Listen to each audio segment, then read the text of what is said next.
Assalamualaikum warahmatullahi wabarakatuh. Hari ini kita lanjut pelajaran teknologi jaringan berbasis luas atau WAN.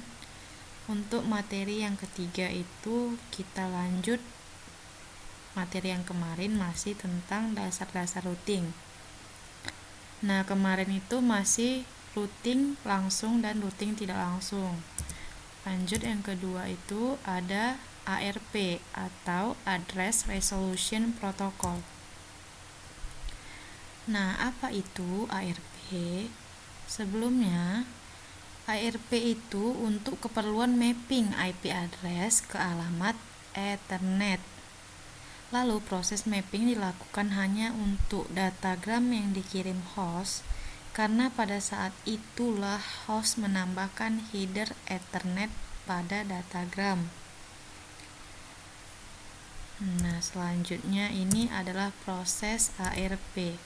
Yang pertama, host mengirimkan paket ARP yang di-request dengan alamat broadcast Ethernet. Yang kedua, datagram IP yang dikirim dimasukkan ke dalam antrian.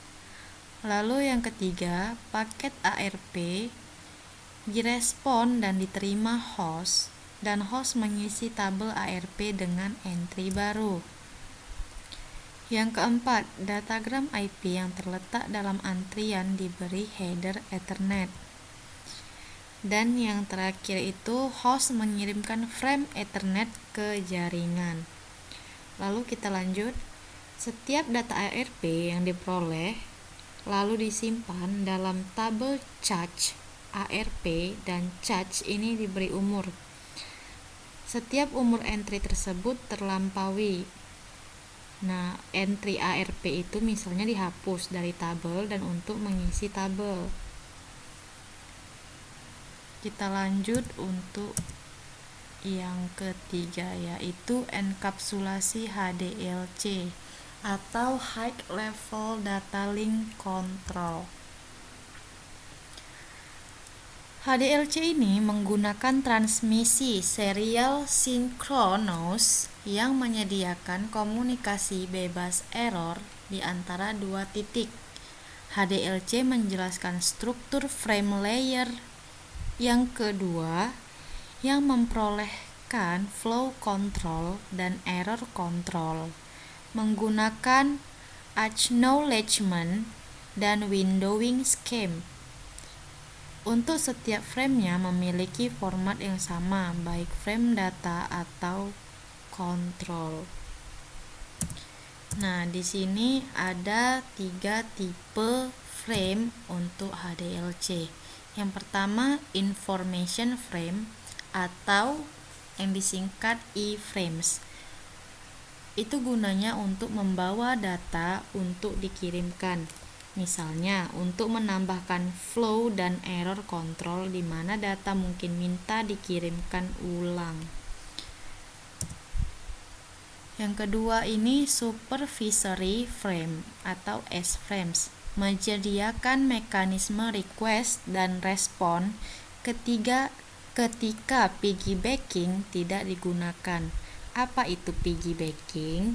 Piggybacking itu menambahkan flow dan error control di mana data mungkin minta dikirimkan ulang. Lanjut yang ketiga, unnumbered frame atau U-frames, menyediakan tambahan fungsi pengontrolan jalur seperti setup, koneksi, dan lainnya. Nah, tambahan untuk HDLC, 1 atau 2 bit pertama dari field control mengidentifikasikan tipe frame. Pada file control dan iframes, send sequence number menunjuk pada nomor frame yang dikirimkan selanjutnya.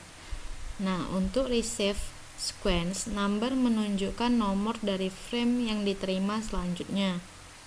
Kedua pengirim dan penerima memelihara send dan receive sequence number. Sampai di sini materi kita. Nanti kita lanjut untuk dasar-dasar routing bagian yang ketiga.